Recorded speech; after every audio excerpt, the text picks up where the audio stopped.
Lucas, isso. Olá, pessoal, boa tarde a todos. Sejam todos bem-vindos aí a mais uma aula, né?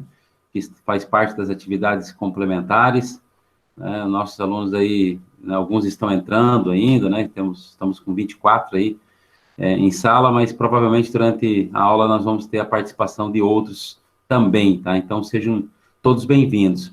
A maioria estão aí com a câmera e o microfone desligado, né? Então eu peço que vocês acompanhem, né? Acompanhem certinho. Primeiro, deixa eu perguntar, você pode colocar no chat ali, como que está o áudio? Vocês estão conseguindo ouvir bem o professor, tanto o professor Silvanei quanto o professor Lucas? Dá um ok ali, ó. Isso, Oi, galera. Indo bem aí? Não tá show de bola. cortando? Bom, tá tudo ok, né? Então, a gente está conseguindo ter aí um áudio bacana. Então, assim, a gente vai começar, então, a nossa aula. A gente tem bastante coisa para falar.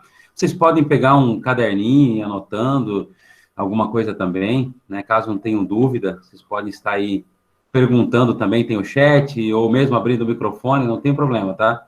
Vocês podem estar participando, interagindo com a gente aí, né?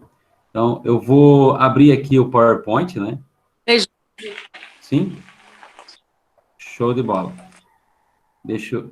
Ainda tem alguns entrando. Eu vou ter que, de vez em quando, parar o PowerPoint e voltar aqui para dar permissão para entrar, né?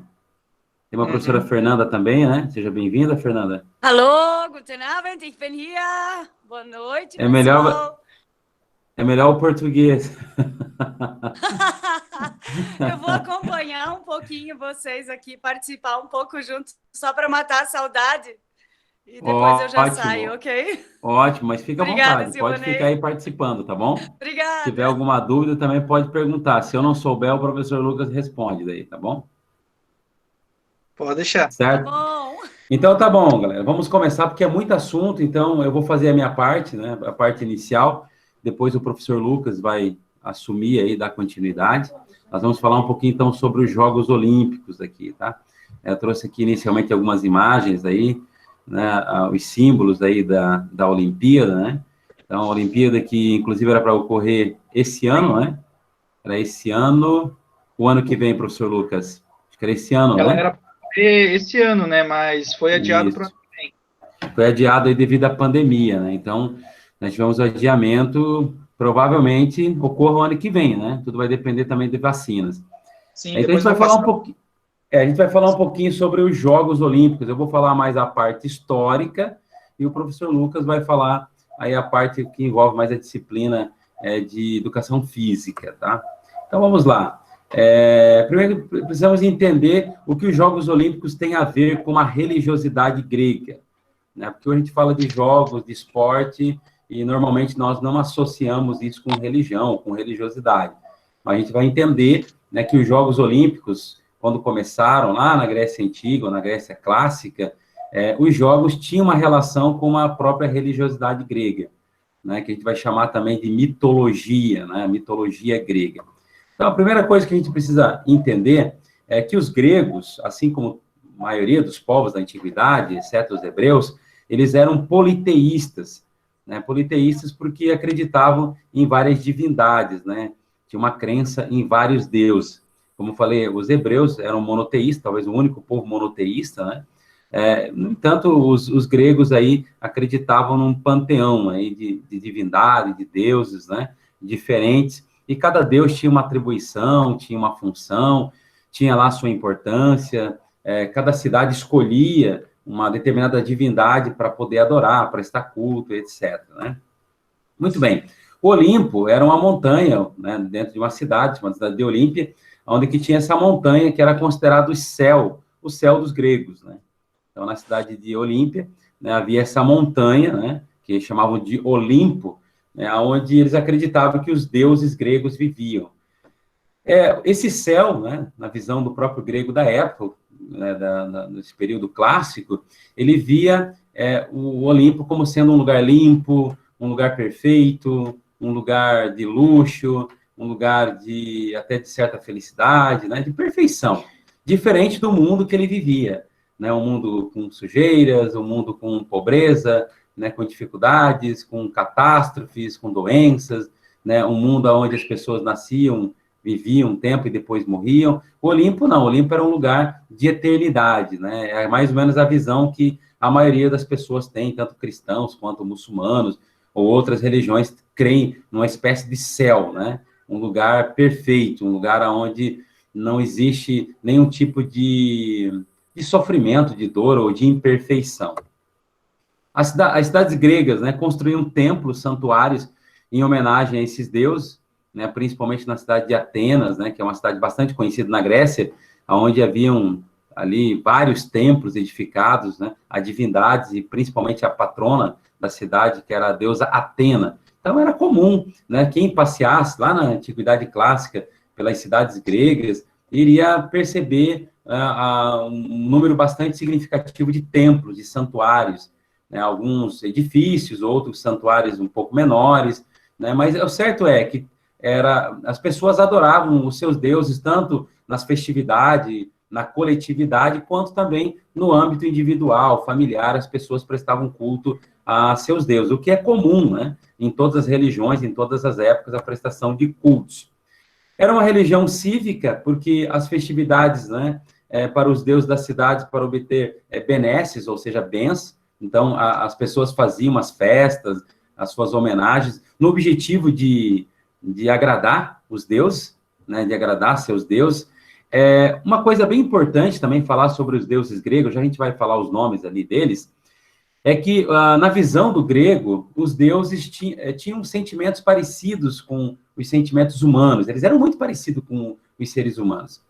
Eles amavam, odiavam, eles se vingavam, eles guerreavam entre si, eles tinham sentimentos de raiva, né? Então, os deuses tinham um temperamento, às vezes, intempestivo, né? Muitas vezes podiam castigar cidades, pessoas. E, normalmente, como acontecia na Antiguidade, aquele pensamento mais teleológico, pensamento mais místico, as pessoas acreditavam assim, quando havia um problema no campo, as colheitas foram ruins, eles não conseguiram ter uma boa colheita, ou ocorria, por exemplo, um terremoto, um tsunami, alguma catástrofe natural, geralmente as pessoas associavam isso à ira dos deuses. Então, são os deuses que estão irados, né? Deixa eu dar permissão aqui para mais um aluno poder entrar, permitindo aqui. Ok? Retomando. Então, eles acreditavam que esses deuses estavam se vingando, né? Esses deuses estavam punindo. E essa ideia é interessante porque a gente também pensa assim hoje, né? Quando acontece, por exemplo, uma catástrofe, ou acontece uma doença, como essa que está ocorrendo no mundo hoje, né? Qualquer coisa, normalmente a gente pensa assim, é Deus castigando, aquele pensamento, a gente associa, será que é Deus que está castigando, é uma praga, é o fim do mundo? Os gregos, os romanos e todos os outros povos da antiguidade também tinham essa visão. Então, as festas, as homenagens, tinham como objetivo agradar os deuses e conquistar as suas benesses, as suas bênçãos, as coisas boas, né? A mitologia é o conjunto de mitos, né, que contam a história dos deuses e dos heróis. Lembrando que na mitologia grega, os deuses, eles não são os criadores do mundo. Diferente em outras mitologias, os deuses são os criadores. Na mitologia grega, não são eles. Né? Antes dos deuses, haviam os chamados titãs. Né? Titãs como Urano, a Gaia, a própria noção de tempo, a expressão de tempo, o Cronos, né? Que a gente usa o tempo cronológico, eram os chamados titãs. Então, esses titãs são os criadores que deram origem à Terra, ao céu, à noção de tempo. Os deuses vieram depois, né? Principalmente ali a principal divindade que a gente vai ver ali, que é o deus Zeus, ele veio posteriormente, né? Surgiu ali de uma ideia de que ele teria matado o seu próprio pai, né? O seu próprio pai chamado Cronos, né? Porque esse Cronos tinha um hábito, um costume de devorar, de matar todos os filhos quando nascia. Porque havia uma profecia de que ele seria morto, ou seria destruído, ou vencido por um filho. Então, o que ele fazia? Nascia um filho, ele ia lá e devorava o seu próprio filho. Porém, a mãe de Zeus, ela escondeu Zeus por um tempo. Zeus cresceu, foi lá, cumpriu a profecia, matando Cronos. E Cronos, no grego, é tempo. Então, por isso, essa noção de que os deuses são eternos, que os deuses não morrem. Porque Zeus matou o Cronos, ou seja, o pai dele é o tempo, ele matou o tempo. Então, os deuses, e isso em praticamente todas as mitologias, eles não morrem, eles são eternos. Tá? E até a questão do tempo, só para a gente entender um pouquinho, o Cronos, esse deus que devora, que tem relação com o tempo, a gente pode observar o que acontece com a gente. Né? O que nos mata dia após dia? É o tempo que está nos matando. A gente morre a cada dia porque o tempo está nos matando dia após dia. Mas não é sem entrar nesses detalhes, mas a mitologia é um conjunto, então, de mitos, né, que narram a história dos deuses e heróis. E é bem importante pensar que a mitologia é uma forma, é uma maneira de explicar o mundo. Né? Como que as pessoas explicariam o mundo numa época que não existia ciência? Que não existia como explicar os fenômenos naturais, né, que a razão ainda não era desenvolvida. Então, as pessoas, quando não conseguiam entender um determinado assunto ou tema, o que elas faziam? Recorriam ao pensamento mitológico. Né? Por exemplo, um grego que viajasse pelo mar Mediterrâneo na época e enfrentasse uma grande tempestade, ele que queria imaginar? Existe um deus aí, ele atribuía a Poseidon aquela tempestade.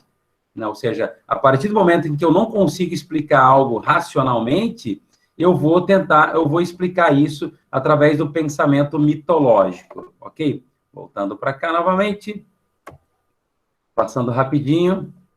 Ok, então, religiosidade. Agora, o que tem a ver, né, essa religiosidade, antes de a gente entrar propriamente no assunto ali da Olimpíada? Aí estão os principais deuses, as principais divindades gregas, né, do Olimpo. O principal era Zeus, né, mas existiam outros ali, o próprio Poseidon, o Hades, né, esse deus não vivia, deixa eu permitir também aqui, ó, o Silvio está entrando. Hades era a única divindade que não vivia no Olimpo, vivia no submundo. Inclusive, a palavra inferno, hoje, como nós conhecemos, ela está associada à ideia de Hades. Inclusive, na tradução da Bíblia no Novo Testamento, ao invés de usar a palavra inferno, usa a palavra Hades. Porque os gregos acreditavam que havia uma entidade, uma divindade no submundo, lá no centro da Terra, né, e ele controlava, né, vamos dizer assim, a alma, ele que era o responsável em atormentar as almas das pessoas que morriam. Então, o deus Hades. Mas existiam muitos outros, Atena, deus da sabedoria, Ares, que vocês estão vendo ali, é o deus da guerra, por isso a expressão guerre Ares, né? Afrodite, deusa do amor, da fertilidade, né? Dionísio, que era o deus do vinho, Hermes, que é o deus mensageiro, inclusive a palavra hermenêutica vem de Hermes, né? Que é esse deus mensageiro. Então, assim, são várias divindades, né, que habitavam o Olimpo, cada um com uma sua importância. Alguns eram filhos de deuses também, né? Então, os principais deuses eram ali o Zeus, o Poseidon, né, o próprio Hades, que eram os primeiros, e depois os outros deuses surgem a partir do relacionamento desses deuses com outros deuses aí também. Muito bem. O que eram os Jogos Olímpicos, então? Agora sim, vamos entrar propriamente na questão dos Jogos Olímpicos. Nada mais era do que uma homenagem ao deus Zeus. Era uma forma de cultuar, uma forma de homenagear, né, de reverenciar essa divindade principal do Olimpo. Então, os Jogos Olímpicos aconteciam, tinham esse objetivo, um caráter religioso, diferente de hoje, o professor Lucas vai explicar, que tem um caráter esportivo, na época tinha um caráter religioso. A primeira Olimpíada vai ocorrer em 776 a.C., tá? Vai acontecer na cidade de Olímpia, então a primeira Olimpíada da história vai ocorrer ali. Os jogos ocorriam a cada 4 anos, de 4 em 4 anos, hoje também é assim, né? Cada 4 anos ocorrem os Jogos Olímpicos, então pode perceber que não mudou muita coisa. O evento tinha um caráter esportivo, né? Cívico, né, porque tinha a ver com a própria ideia de nação, de pertencimento a um espaço, a um lugar, a uma cidade, e também um caráter religioso. Para vocês terem uma ideia, alguém que viajava para a Olímpia, para participar da Olimpíada, mesmo que ele fosse um inimigo, ele atravessasse por um território inimigo, ele não poderia ser morto. Ele não poderia ser morto. Quem matasse um esportista a caminho de Olímpia, para os Jogos, cometia um pecado de sacrilégio, né? Um pecado, né, gravíssimo. Então, todo esportista, por exemplo, quando ocorriam as guerras, né, elas eram interrompidas.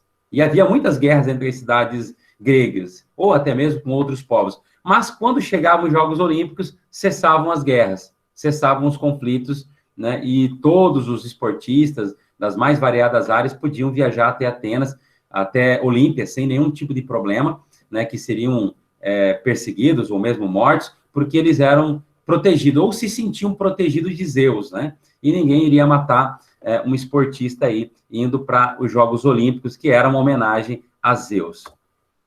Muito bem. Legado deixados pelos gregos, né? De todos os legados, né, culturais deixados pelos gregos antigos, os 3 que tiveram maior impacto, né, na nossa vida ocidental moderna é o atletismo, a democracia e o drama. Então, por exemplo, todos nós já vimos uma partida, não, um atletismo, né, uma atividade voltada para o atletismo, né, tanto num jogo olímpico, na Olimpíada, ou mesmo na cidade mesmo, onde a gente mora. Inclusive aqui em Xerê tem, né, pessoas que praticam atletismo, que é a corrida, né, depois o professor vai explicar melhor ali, né, quais são as modalidades, a democracia e o drama. Então, os gregos deixaram grandes legados para a gente, né, quando a gente pensa em democracia no Brasil, foi um legado deles, e assim por diante. Vamos lá. Contextualizando, né, depois a gente trazer essa parte histórica aqui, né, aqui tem uma gravura que é do século XIX, abaixo ali vai mostrar um pouquinho ali, ó, a linha de chegada da final dos 100 metros rasos, né, para mulheres durante os Jogos Olímpicos, né, no Rio de Janeiro, que é à direita, aquela imagem que vocês estão vendo, e a imagem mais antiga ali é a imagem, né, da corrida também, do atletismo, só que no período da Grécia Antiga. Um ponto bem importante a gente frisar aqui, que mulheres não participavam naquela época, apenas homens. Homens podiam participar dos jogos, mulheres não podiam participar. Então, tem uma imagem antiga e uma imagem mais atual ali. Ali, ó, vencer. Tem uma provocação que eu gostaria de fazer para vocês aqui, ó. Vencer, arrancar aplausos da plateia, conseguir fama para si próprio ou para sua cidade, homenagear um deus, né? Esses eram os grandes ideais dos atletas gregos da antiguidade. Agora, e os ideais dos atletas de hoje? Quais são? Seriam os mesmos? Ou seriam diferentes desses dos gregos antigos? O que vocês me digam? Eu vou abrir um pouquinho aqui, eu já estou praticamente finalizando, eu vou abrir aqui para quem quiser participar, né, se é diferente, tem alguém pedindo permissão aqui também, se é diferente, por exemplo, hoje, né, se o grego antigo lá buscava arrancar aplauso, trazer fama, homenagear suas divindades, e hoje, né, seriam os mesmos objetivos daqueles que vão para uma Olimpíada, que buscam se qualificar para uma Olimpíada, ou é diferente? O que vocês acham? Pode colocar no chat, ou pode abrir também ali o microfone e participar e falando, né? Abrindo o microfone.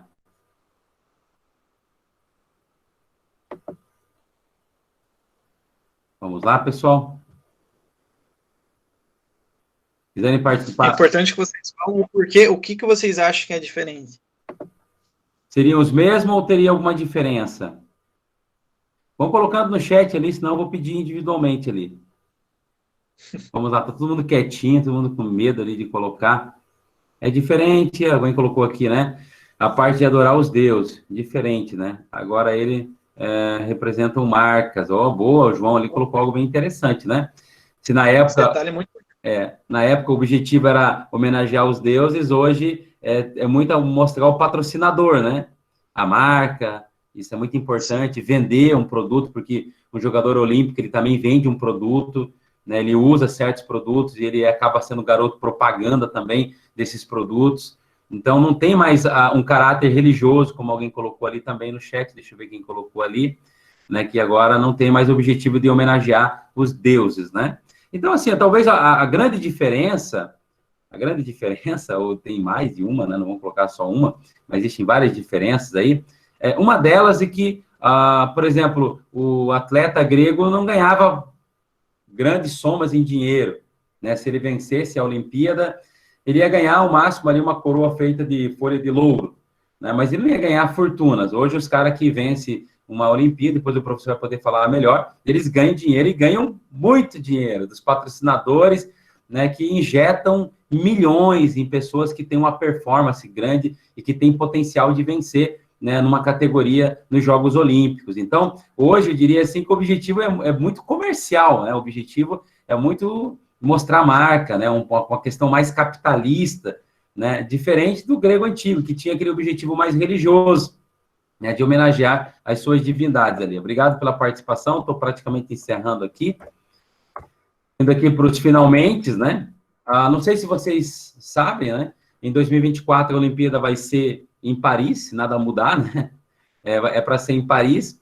E uma das modalidades que vai entrar, ou que pode entrar nos Jogos Olímpicos, são os videogames. Quem gosta aí de videogame aí? Vai colocando aí no chat aí.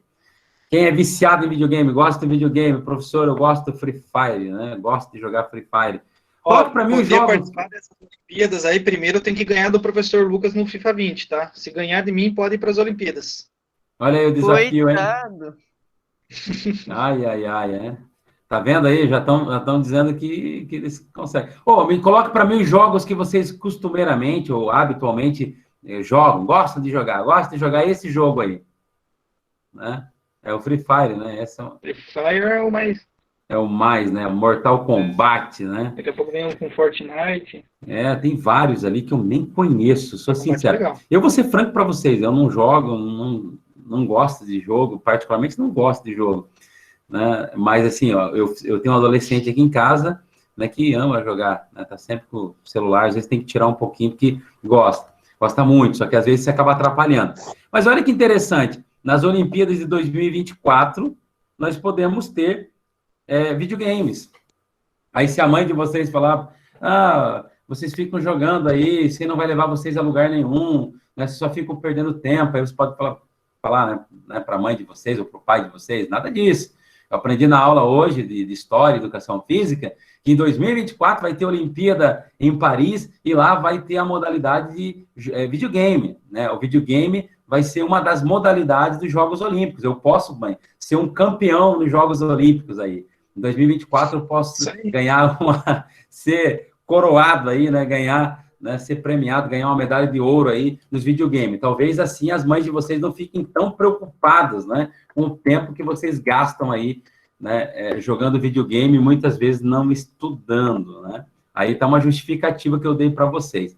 Bom, eu encerro essa parte histórica aqui, tá? Se alguém tiver alguma dúvida, pode perguntar. Aí eu já passo a bola aí para o professor Lucas, né? Se alguém quiser perguntar, fica à vontade. Quiser abrir o microfone, né? Até tem uma curiosidade aqui da maratona, né? Que um grego chamado Fidípides, né? É um soldado ateniense, teria corrido aí mais de 200 quilômetros até a Esparta para conseguir apoio militar espartano, né? Daí vem a palavra maratona. Agora eu não sei hoje qual que é se é 42 quilômetros a maratona, é isso, professor Lucas? Hoje? 42. Esse grego teria corrido em torno de 200 quilômetros. Heródoto, que é o pai da história, teria narrado isso. Não há comprovação, né? Não dá para afirmar isso, mas existe aí o relato de Heródoto, né, que esse Fidípides teria percorrido 200 quilômetros correndo. O cara é bom, hein? 200 quilômetros correndo, é como se o cara tivesse ido em Curitiba e voltado, praticamente assim, né? E ele não conseguiu o apoio de Esparta ainda, porque na guerra de maratona contra os persas, eles tentaram conseguir apoio de Esparta, mas Esparta estava num feriado religioso, lá numa festa religiosa, e teria que esperar mais 5 dias para entrar na batalha. Mas os atenienses não teriam esses 5 dias, né? E eles acabaram lutando, guerreando contra os persas sozinhos, sem o apoio de Esparta. Eu fico cansada só de ir até a minha geladeira. Poxa, Bruno, tá sedentário, hein? Deixa eu falar uma experiência rápida aqui. Como eu não posso sair muito longe, né? A gente está em home office, está atendendo os alunos, aquela coisa toda. Eu estou indo agora aqui próximo de casa, tem um morro, assim, bem íngreme, né? Todo dia, de manhã, estou indo lá. Subo, acho que mais 5, 6 vezes, né? E estou melhorando a minha condição física, né? E, assim... sim... Mas eu não sou tão sedentária, eu moro aqui no Bracinho e eu ia caminhando até na prefeitura todo dia. Bom, você disse ia, né? Como é que tá hoje? Faz umas 2 semanas que eu não vou. Faz umas 2 semanas. Sim. Vocês estão novos, né? Não estão, né? São magros e tal. Agora quer ver passar dos 30 aí, perto dos 40 anos, aí vocês vão começar a perceber o quanto a falta de atividade física agora vai refletir lá na frente, né? Inclusive nas questões de saúde, né? Mas assim, Bruna, se você não está sedentária, né? Você falou que sente cansaço de ir na geladeira, né? Mas é bom mesmo que sinta, daí não come muito, né? Aí economiza um pouco ali. Isso não funciona comigo, não. Não funciona? Tá difícil não comer muito nessa quarentena aí, né? Sim. Eu também, eu que o diga, né? Ó, nós já reclamava, agora quero ver depois de velho, né? Ainda mais os caras que gostam de videogame, né? Eles só ficam ali, só movimentam os dedinhos, né? Não movimenta muito o corpo, aí que vai sofrer um pouquinho as consequências aí, né? Pessoal, alguma dúvida Tem sobre essa uma, parte histórica? Alguma dúvida? Alguém quer falar alguma coisa? Já passa o professor Lucas. É contigo, Lucas. tem uma aluna ali, a Evelyn, ela citou ali uma questão ali do imperador Teodósio I. Só subir um pouquinho o chat ali. Não consigo, deixa eu ver aqui. A Evelyn. Se a Evelyn quiser abrir o microfone e falar, estou Não, tentando puxar. posso falar ali, ela colocou, explica um pouco sobre o porquê que Teodósio I decretou que as Olimpíadas como um festival pagão acabasse. Ele foi o cara que extinguiu ali as As Olimpíadas da Olimpíadas. Antiguidade. Isso tem relação com a própria cristianização do Império Romano, tá? Porque, vamos dizer assim, essa ideia de pagão, ela é criada a partir do cristianismo. O que não é cristão, obviamente, é pagão. Em 320, Constantino, que é o imperador romano, ele se converte ao cristianismo, né? E ao se converter ao cristianismo, ocorre um processo maciço de cristianização do Império Romano, né? Ou seja, aquela conversão obrigada, você é obrigado a se converter. E Teodósio nada mais fez do que entender, né, que a Olimpíada era uma festa pagã, como de fato, né, ao início dela, né, tinha esse caráter de homenagear os deuses do Olimpo, principalmente a Zeus. Então eles entenderam que era uma festa que não deveria ser praticada pelos cristãos. Porém, hoje tem muitos cristãos que vão para a Olimpíada, né, que participam da Olimpíada. Tem pessoas que são católicos, evangélicos, né, pessoas de várias crenças e religiões que participam. Porque hoje não tem, as Olimpíadas não tem mais um caráter religioso, mas o Teodósio ali entendeu que tinha um caráter religioso. Por conta disso, ele vai suspender, né, ele vai proibir, né, vai proibir totalmente aí a participação em Jogos Olímpicos, né? Então, tem a ver com essa cristianização do Império Romano.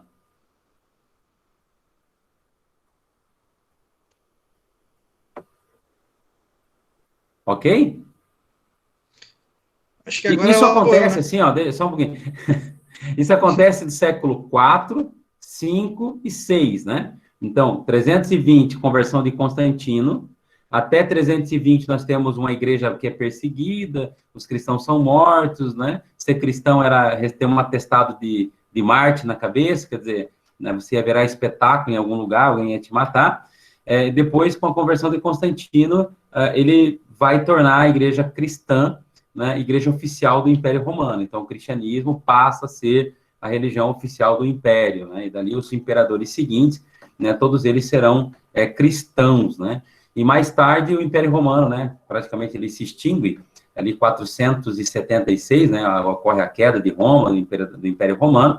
Dali para frente nós vamos ter um período medieval, né, com uma igreja totalmente, toda essa cultura grega de Jogos Olímpicos, teatro, de democracia, toda essa cultura, esse legado grego, ele praticamente desaparece. Ele só vai ressurgir no chamado Renascimento, século XVI. Encerro aqui. Ok, pessoal, boa noite. Sobre esse assunto aí das Olimpíadas, o professor Simonei trabalhou com vocês mais essa parte voltada para a história, e eu vou citar um pouco mais a questões das modalidades, vou tentar passar para vocês um pouco como que eram essas modalidades, ok? Mais voltado para a parte prática. Para fazer isso, primeiro eu vou fazer uma apresentação, vocês vão clicar no meu íconezinho ali na minha câmera, e quando eu fazer a apresentação, diferente do professor Silvanei que está fazendo no Note, eu estou fazendo no celular, já não vai aparecer minha câmera, mesmo contato meu, ok? Pessoal, a minha internet que não é tão boa, então pode ser que em dado momento talvez corte um pouco, talvez vocês não consigam escutar bem. Se isso acontecer, vocês podem ligar o áudio e me avisar, tá bom? Que eu repito aquilo que eu falei, tá? Então, vou fazer a apresentação ali, vou ligar aqui. Apresentar tela. Eu vou já mostrar o chat ali. Eu quero que vocês respondam para mim. Estão conseguindo ver a tela do meu celular? Todo mundo está conseguindo ver? Pode mandar ali no chat.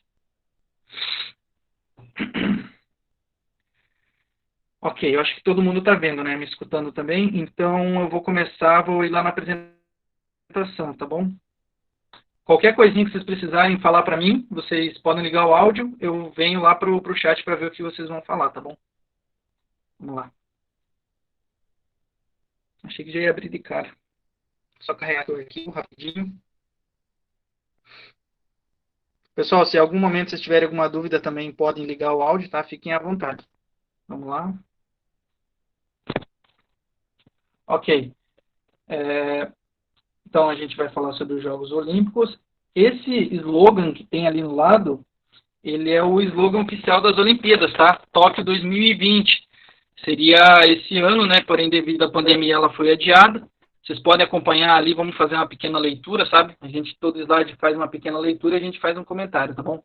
Então, após os Jogos Olímpicos de Verão de 1964, que Tóquio já sediou, né? Em 64, recebe novamente o maior evento esportivo mundial. O Japão recebe todas as nações para os Jogos da 32ª Olimpíada, né? Da Era Moderna.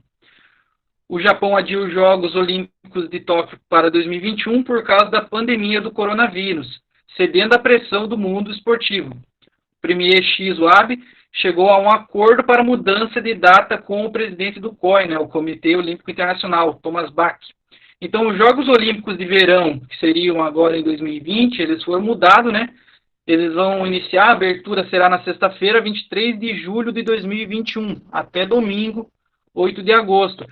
Quando a gente for falar um pouco ali das Olimpíadas, do início das Olimpíadas da Era Moderna, vocês vão ver que a duração das Olimpíadas nem sempre foi a mesma. Teve Olimpíadas que duraram meses, ok? Essa aqui é um pouco, hoje em dia, na Era Moderna, ela é um pouco mais enxuta. Ela dura menos de um mês. Okay?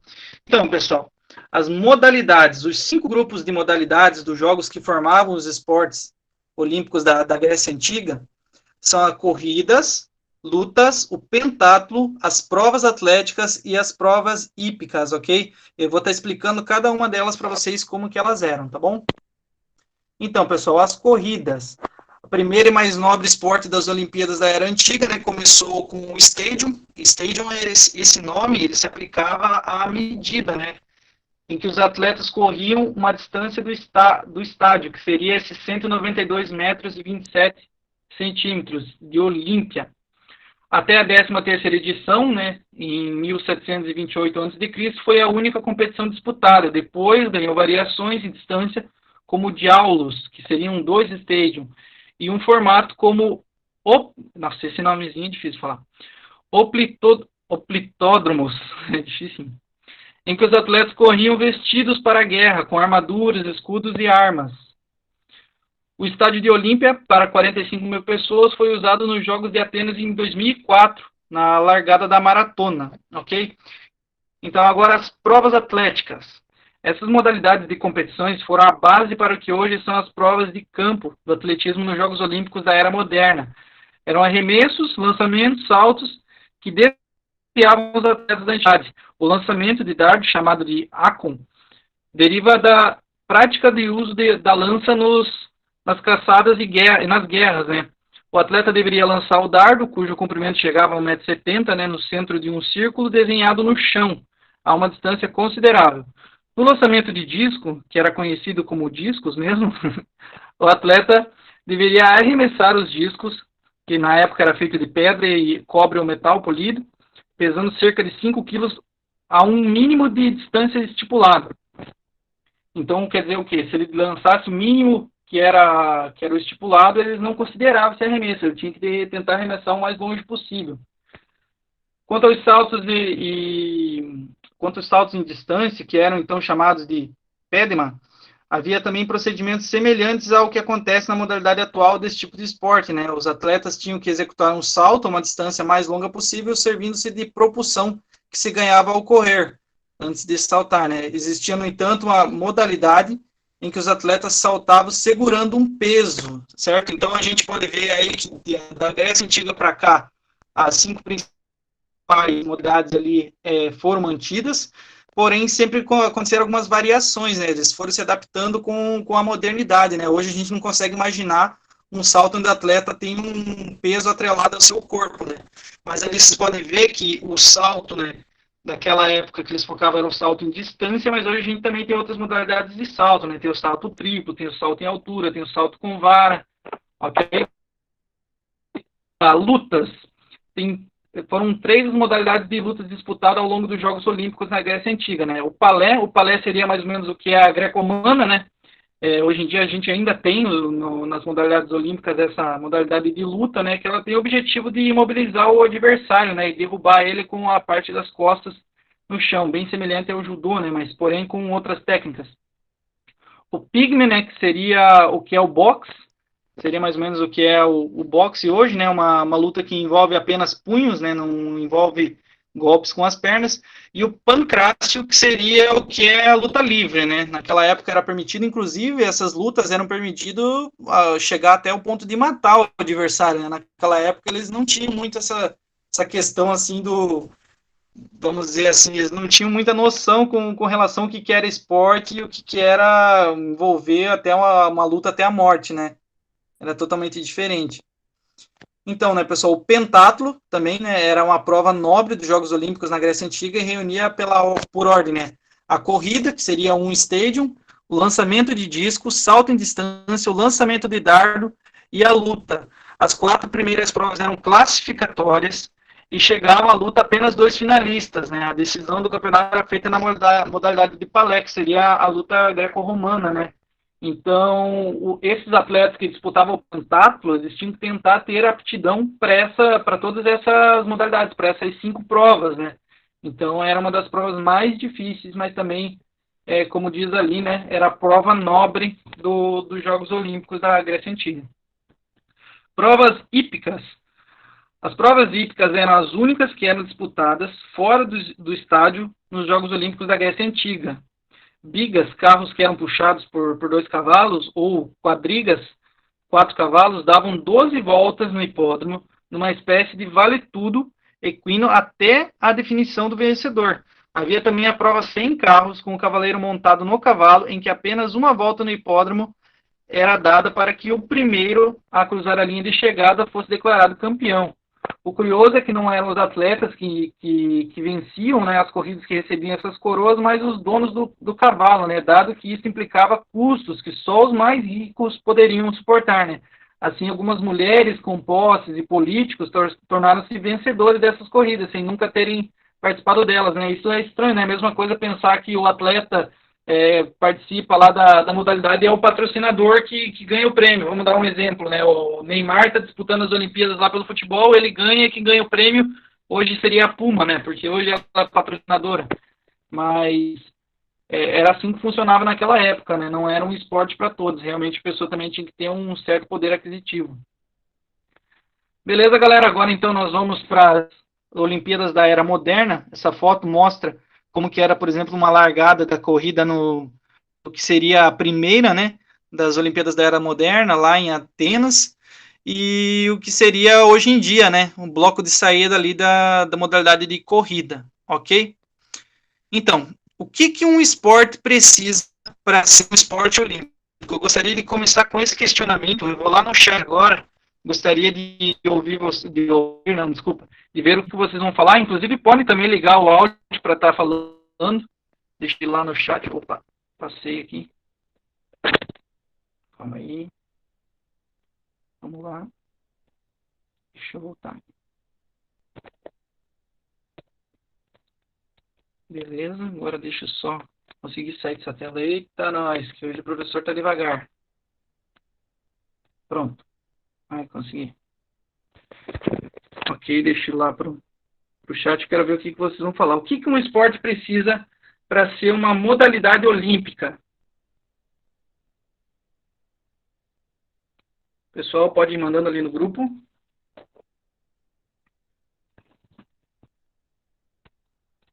Pessoal, alguém quer ligar o áudio? O que vocês acham que um esporte precisa para ser uma modalidade olímpica? Ser praticado em todo mundo? Isso aí também, João, faz parte. Ter vários países participando, também, Guilherme. Isso também é fundamental. O que mais, galera? O que mais vocês acham que o esporte precisa para ele poder entrar no programa dos Jogos Olímpicos? Ninguém mais quer falar? Alguém quiser ligar o microfone também? Ser praticado em 40 países no mínimo e ter, pelo menos em 3 continentes? Exatamente, esse é no caso dos esportes olímpicos femininos, tá? O masculino ele também tem essa regra. Essa é uma das regras, né, para poder estar participando, mas muito bem. Então, galera, vou voltar lá no arquivo para estar mostrando para vocês agora o que os esportes precisam para se tornar olímpico. Vocês vão ver que não são apenas uma coisa, né? São várias. Deixa eu voltar. Ok.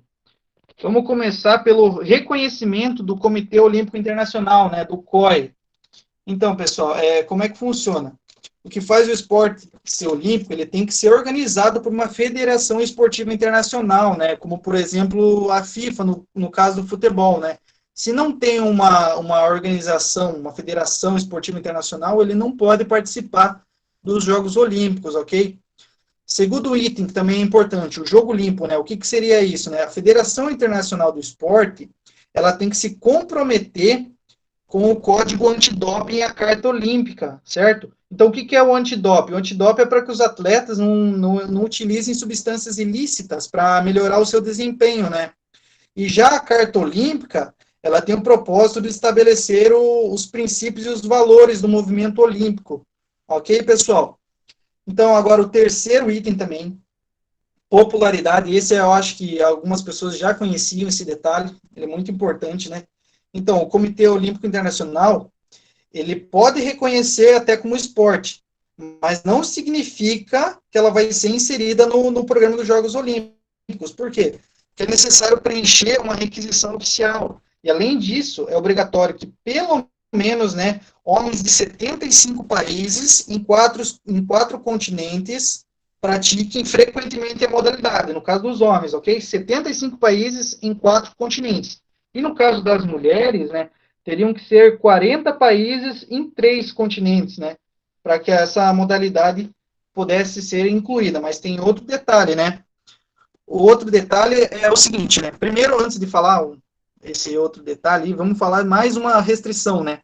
Os esportes com motores e esportes mentais são proibidos, ok? Então, vamos dar um exemplo. O automobilismo, ele é um esporte? Sim, ele é um esporte. Porém, é um esporte que envolve propulsão com motores, ok? Então, corridas não se incluem como esportes olímpicos.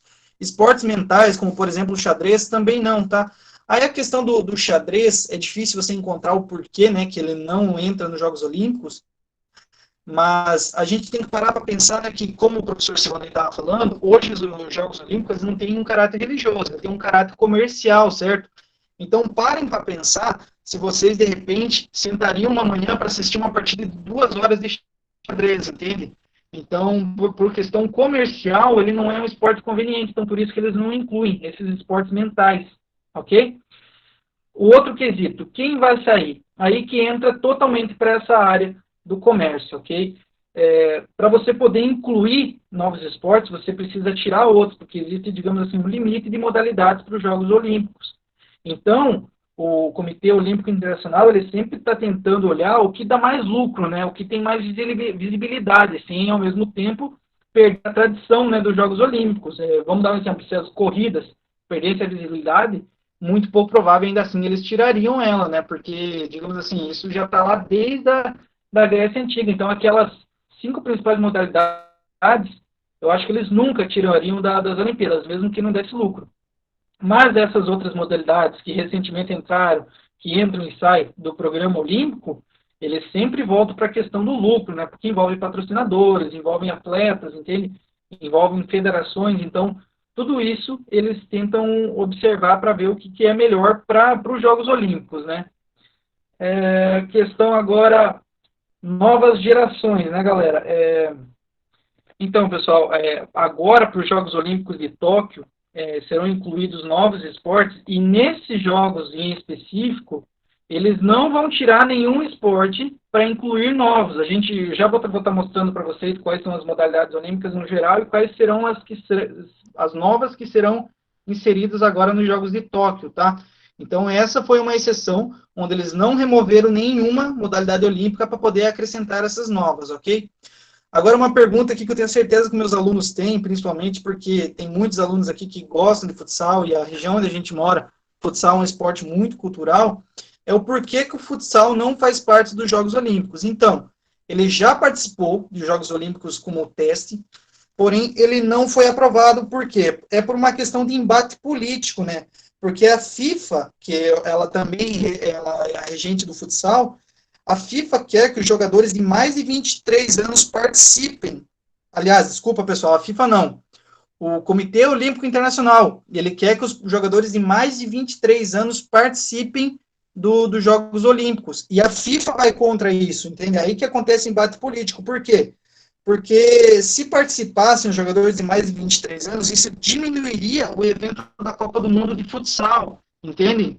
Então, é essa questão política que acontece. E outro detalhe também, que impede isso, é que o Mundial de Futsal também acontece no mesmo ano das Olimpíadas, dos Jogos Olímpicos. Então, de 4 em 4 anos acontece o Mundial de Futsal, e junto com isso, na mesma data, batem os Jogos Olímpicos. Então, esse é mais um motivo do porquê o futsal não faz parte dos Jogos Olímpicos. Mas se fosse pela questão de ser disseminado por todos os continentes, quanto a isso não teria problema, certo? Então, é mais por essa questão política. Ok, pessoal? Então, agora os novos esportes que estarão em Tóquio, eu coloquei ali 2020, perdão, tá, galera? Tóquio 2021, tá? Os novos esportes, vou estar agora colocando quais são os esportes que terão e junto disso também os novos, tá bem? Acho que eu errei aqui a ordem dos slides, eu fui para os Jogos Olímpicos de Inverno. Então, primeiro vamos só falar dos Jogos Olímpicos de Inverno, que é rapidinho, e a gente já entra para os Jogos Olímpicos de Verão.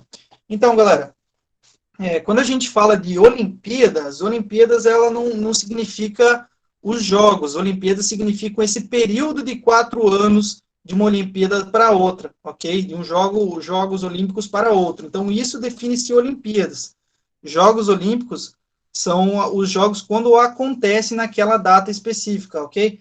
E os Jogos Olímpicos de Inverno e de Verão, eles se intercalam a cada 2 anos, certo? Então, por exemplo, agora nós temos os Jogos Olímpicos de Verão 2020 em Tóquio, e 2022 a gente vai ter os Jogos Olímpicos que será... deixa eu tentar lembrar agora onde vai ser. Não consigo lembrar agora, mas depois eu passo para vocês onde que vai ser o próximo Jogos Olímpicos de Inverno. Mas agora a gente vai estar olhando um pouquinho como que são, né? Então, em 1924, teve origem os primeiros Jogos Olímpicos de Inverno, complemento aos Jogos Olímpicos de Verão. A primeira edição só contava com 6 modalidades olímpicas, mas ao longo dos anos foram sendo incluídas e atualmente somam 15, né? Então, tem o biatlo, o bobsleigh, que é aquela descida de esqui com obstáculos, o combinado nórdico, o curling, que é aquele esporte bem semelhante à bocha aqui, que a gente conhece, né? Só que, porém, são com pedras em mármore no gelo, tem o objetivo de acertar aquele alvo. O esqui, né, que é dividido em esqui alpino, ou cross country, e o esqui estilo livre. Hóquei no gelo, lug, patinação, que se divide em patinação artística de velocidade e velocidade em pista curta, o salto de esqui e o skeleton. Esse, particularmente, eu não sei o que se trata de skeleton, mas, enfim, está fazendo parte ali, né? Ok, Jogos Olímpicos de Verão, né? Então, pessoal, é uma lista enorme de modalidades, a gente só vai estar citando, a gente vai tentar passar rápido por isso, eu vou citar as novas que serão incluídas em 2021, tá?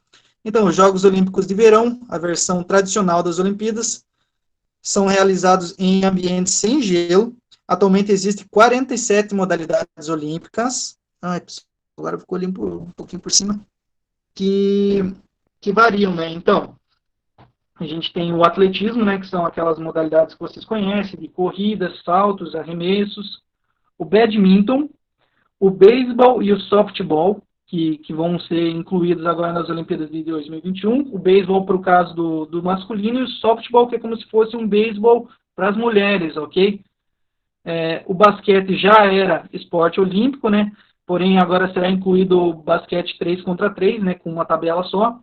O boxe, canoagem, velocidade, o karatê, que vai estrear também em 2021 nas Olimpíadas. Inclusive, o karatê está escrito errado ali, com K, tá? Eu errei isso daí, desculpem. Estreia em 2021, karatê. O ciclismo, né, que seria a estrada, pista, BMX, freestyle e mountain bike. Esgrima, escalada esportiva, que também vai estrear em 2021.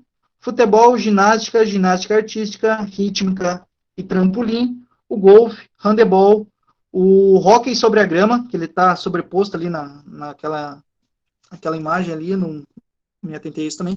o judô, levantamento de peso, as lutas tem a luta livre, né, greco-romana, nado sincronizado, também tem o pentátulo moderno, polo aquático, remo, rugby sevens, salto ornamentais, o skate também, que é uma modalidade que vai entrar agora em 2021, o slalom, surf também vai estrear em 2021, o taekwondo, tênis de mesa, tênis de quadra, o tiro com arco, tiro, né, que é com arma mesmo, o triatlo, vela, voleibol, que seria o vôlei de quadra, e o vôlei de praia, ok? Os esportes paralímpicos, então, pessoal, a gente tem a gente divide, então, os Jogos Olímpicos em Jogos de Inverno e de Verão, e sempre após o acontecimento dos Jogos Olímpicos de Verão ou de Inverno, inicia-se os esportes paralímpicos, né, que são esportes adaptados para pessoas com deficiência, e ele promove a inclusão, né. Então, vamos acompanhar ali a leitura. Os esportes paralímpicos aprimoram a autoconfiança e a autoestima, além de favorecer a condição cardiovascular dos jogadores. Também desenvolve a força, a agilidade e a coordenação motora e equilíbrio, né? A gente fala isso para as pessoas que já são portadoras dessas necessidades especiais. A participação do Brasil começou em 1976, em Toronto, no Canadá, e a primeira medalha veio 4 anos depois, junto com a criação do Comitê Paralímpico Brasileiro. O basquete em cadeira de rodas, por exemplo, foi a primeira atividade paralímpica praticada a partir de 1958, no Rio de Janeiro. Os esportes paralímpicos, né, tem o atletismo, a bocha, ciclismo, esgrima em cadeira de roda, hipismo, judô, natação, tênis de mesa, triatlo, tiro esportivo, o tiro com arco, vela, remo, paracanoagem, entre outros. E os esportes paralímpicos coletivos, né, tem o futebol de 5, futebol de 7, que é tudo praticado em grama sintética, o vôlei sentado, o goalball e o basquete em cadeira de rodas. Então, pessoal, e os esportes paralímpicos de inverno, né, tem o snowboard, o biatlo, o esqui cross country, o esqui alpino, o hóquei no gelo, o curling em cadeira de rodas. Pessoal, aqui esse é o quadro de medalhas, falando das Olimpíadas, voltando para as Olimpíadas de verão, né? Esse é o quadro de medalhas de cada país, com o número de medalhas de ouro, de prata, de bronze. É interessante lembrar que nem sempre os atletas eram premiados com medalhas. Isso começou nas Olimpíadas da Era Moderna. E no início das Olimpíadas da Era Moderna, lá nas primeiras, eles não recebiam medalhas de ouro. A medalha de ouro foi incluída só posteriormente. Primeiro era a medalha de prata e medalha de bronze. E o terceiro colocado saiu chupando o dedo. Então, o primeiro com prata, o segundo com bronze e o terceiro não ganhava nada. Aí foram incluída a medalha de ouro. E essa medalha de ouro, ela não é maciça de ouro. Já houve uma Olimpíada onde ela foi produzida uma medalha maciça de ouro, mas hoje ela é de prata banhada a ouro, né? Então, vocês podem ver, né, que os Estados Unidos hoje, e já desde sempre é uma potência, né, nas Olimpíadas. A União Soviética vem em seguida, a Alemanha, Grã-Bretanha, França, Itália. E é muito interessante vocês olharem por que, né, os Estados Unidos e a União Soviética são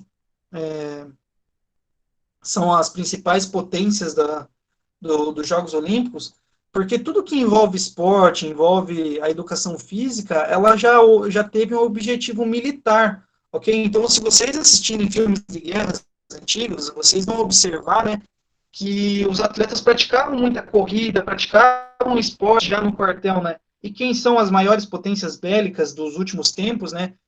O que diz respeito ao exército, justamente os Estados Unidos e a União Soviética.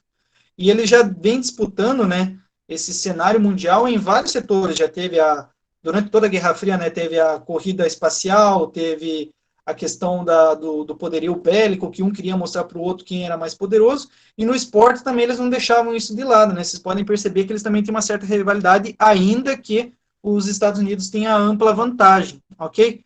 Vocês olhando essa tela aqui, vocês podem perceber uma coisa. Onde que está o Brasil?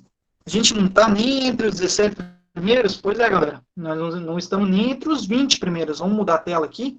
Vamos perceber que o Brasil é apenas o 36º. Na história toda das Olimpíadas, a gente tem 30 medalhas de ouro, 36 de prata e 63 de bronze. Então, para pensar, né, galera? Quem já foi medalhista olímpico do Brasil? que tem a medalha de ouro, são pessoas, assim, que é um número muito pequeno, é possível, assim, contar facilmente quem foram as pessoas, né, que ganharam essa medalha de ouro no Brasil. Por isso que ela tem um valor tão grande para os atletas, né? A gente vê a emoção tão grande quando eles conseguem conquistar. Então, pessoal, agora a gente vai ficar um pouco mais para os ícones dos Jogos Olímpicos, mas antes disso eu quero voltar essa tela aqui. Eu quero conversar com vocês um pouquinho, ouvir a opinião de vocês. Eu quero que vocês digam para mim, quando vocês pensam em Jogos Olímpicos, quem que para vocês é o maior ícone dos Jogos Olímpicos? Que atleta vem à cabeça de vocês quando vocês pensam em Olimpíadas? Podem participar ali, pessoal. João quis dizer o Bolt, Usain Bolt? Bacana. Quem mais aí? Diga aí um atleta olímpico aí, galera, que vocês conhecem, que vocês acham que é um ícone, que para vocês ele representa as Olimpíadas. A maioria citando Usain Bolt. Mais algum, galera? Michael Phelps, muito bem. Michael Phelps é o maior medalhista da história das Olimpíadas.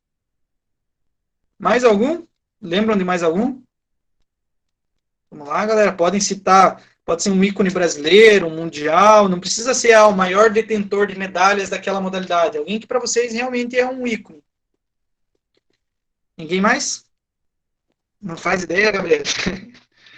Tudo bem, então, galera. Vou estar mostrando lá para vocês alguns atletas, né, que são ícones mundiais e outros também brasileiros, né, que fizeram história nos Jogos Olímpicos. Vamos lá. Então, vamos começar com o maior medalhista de todos, né, o Michael Phelps. Ele é da natação. Ele conquistou 28 medalhas na história das Olimpíadas que ele participou, ok? Ele conquistou 23 de ouro, 3 de pratas e 2 de bronze, né? Esse cara é um mito, ele ganhou em todas as modalidades possíveis. Ele ganhou no nado crawl, no costa, no peito, no borboleta. Ele é um cara simplesmente assim, incrível. E tudo, o biotipo físico dele também foi algo assim que ajuda muito ele. Pode ver que ele é um cara de uma envergadura muito grande, uma baixa concentração de gordura no corpo, então ele tem um biotipo perfeito para natação, né? Com certeza tem ótima flutabilidade.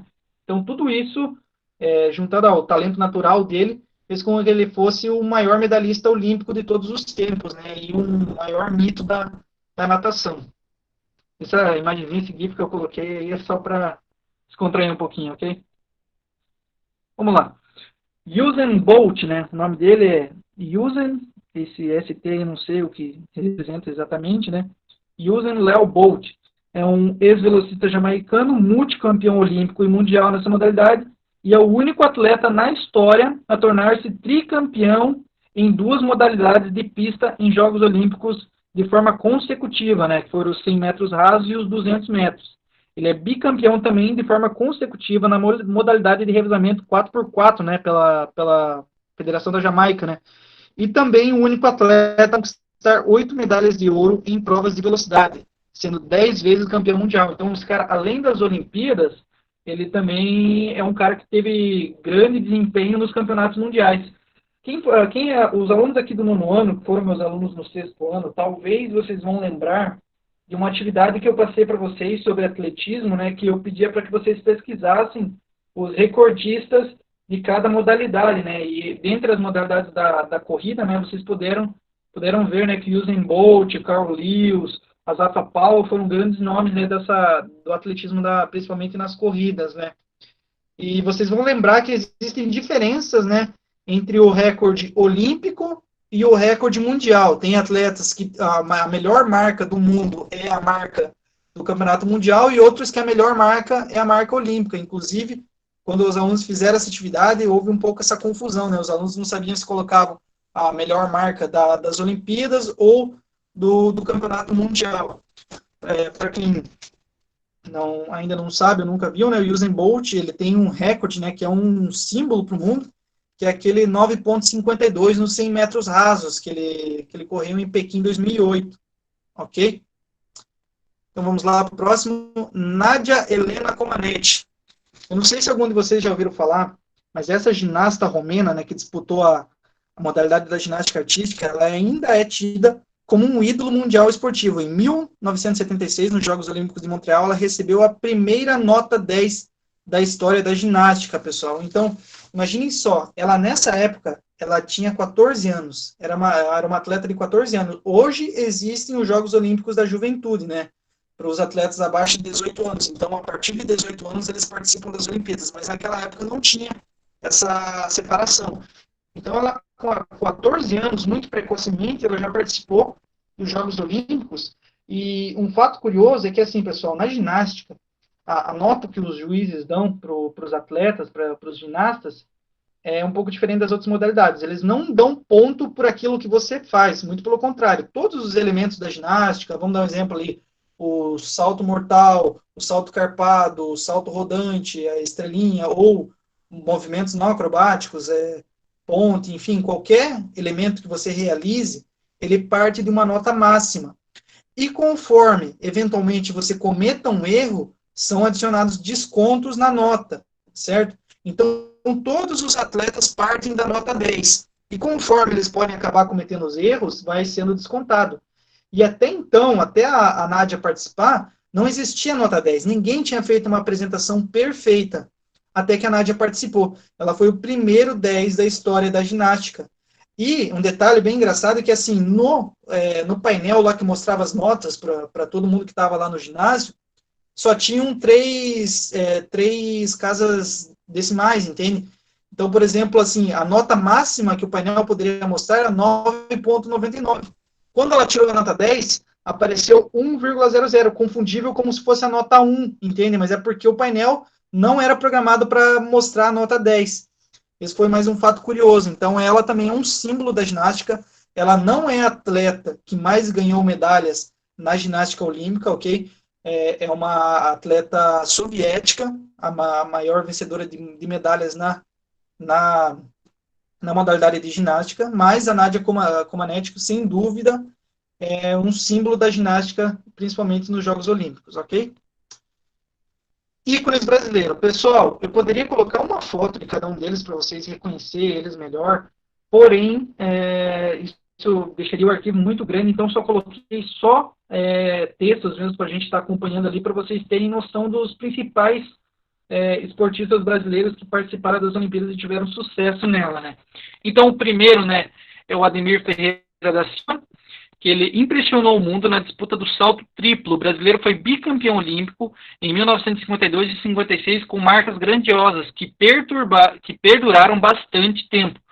Em um único dia, Ademir bateu o recorde mundial 4 vezes. Então, imagine, galera, se já é difícil você conseguir bater um recorde mundial, o que dirá no mesmo dia todas as suas marcas baterem o recorde mundial, simultaneamente, entende? Então, o cara era um fenômeno para aquela época, né? É lógico que as marcas a serem batidas eram outras das que são hoje, né? Mas, mesmo assim, isso não tira a grandeza do feito dele.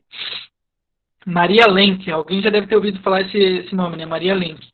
Ela foi um ícone das piscinas para o Brasil. A nadadora paulista foi a primeira mulher sul-americana a disputar os Jogos em Los Angeles, em 1932. Então, ela foi a primeira mulher a conseguir participar de uma Olimpíada aqui no continente sul-americano. E apesar dela não conquistar medalhas, Maria se tornou uma embaixadora do esporte e tem troféus até hoje com o seu nome, ok? Agora, a gente já está finalizando, já vamos passar agora para o próximo, o João do Pulo. Esse talvez você já tenha ouvido falar também. Talvez o bronze mais polêmico dessa lista seja o João do Pulo, né, favorito nos Jogos Olímpicos de Moscou, em 1980, por deter o recorde mundial no salto triplo. O atleta teve 2 saltos anulados, que o renderiam a medalha de ouro e o recorde olímpico. E até hoje se discute se os fiscais soviéticos, né, os fiscais de provas, fizeram de propósito para favorecer os compatriotas saltadores, né? E o técnico João tem certeza, né? O atleta entrou para a história dos Jogos, né? Então a gente poderia ter hoje um recorde olímpico do salto triplo de um atleta brasileiro, né? Mas acabou acontecendo essa situação polêmica, né? Sara Menezes, no esporte que mais rendeu medalhas para o Brasil até hoje, né? O judô, a Sara Menezes fez história na última Olimpíada de Londres, em 2012. Esse conteúdo que eu peguei era ainda antes das Olimpíadas de 2016, então foi na de Londres. E ela foi a primeira mulher a faturar um ouro em toda a história, né? Digamos assim, das atletas brasileiros das atletas brasileiras na modalidade de luta, ok?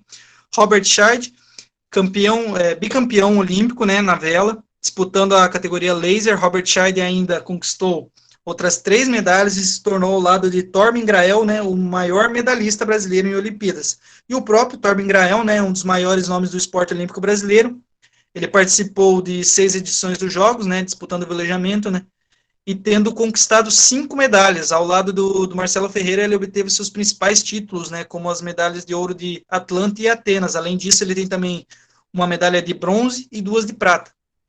E o Arthur Zanetti, né, que é um ginasta brasileiro, que compete em provas de ginástica artística, campeão olímpico e mundial na modalidade de argolas, nos Jogos Olímpicos de Londres 2012, tornou-se o primeiro brasileiro e latino-americano a conquistar uma medalha olímpica de ouro em qualquer uma das categorias do seu esporte. Então, ele é um ícone da ginástica brasileira, né, o Arthur Zanetti também foi um atleta de sucesso nas Olimpíadas. Então, galera, agora a questão de dúvidas, eu vou voltar lá pro meeting, né, eu quero ver o que vocês podem falar, a gente acabou se estendendo um pouco, né, combinado até às 19, mas eu gostaria de ouvir dúvidas de vocês a respeito das modalidades, né. Uma coisa que eu não citei foi a questão, achei que inclusive ia surgir essa dúvida, de qual a idade mínima para participar dos Jogos Olímpicos, né? Eu acabei citando ali antes também, mas, como eu falei, hoje existem os Jogos Olímpicos da juventude, que é separado dos Jogos Olímpicos principal, que seria a partir dos 18 anos. Pessoal, como eu falei, a gente se estendeu. Gostaria apenas de saber se vocês têm algumas dúvidas, querem comentar algo, vocês podem ligar o microfone, podem ficar à vontade. Vou dar um tempinho aí para vocês poderem estar falando também. Alguém? Vamos lá, galera. Ninguém tem dúvidas, galera? Então tá ok. Eu agradeço a participação de vocês, né? Peço desculpa por ter se estendido. Essa foi a nossa aula complementar do mês de setembro. Eu e o professor Silvanei já realizamos também em agosto, agora novamente esse mês. E assim, ao que tudo indica, no mês que vem a gente não vai estar fazendo, tá? Então, da minha parte, eu gostaria de dizer que foi uma experiência muito bacana ter passado esse tempo com vocês, né? Estar apresentando esse conteúdo para vocês.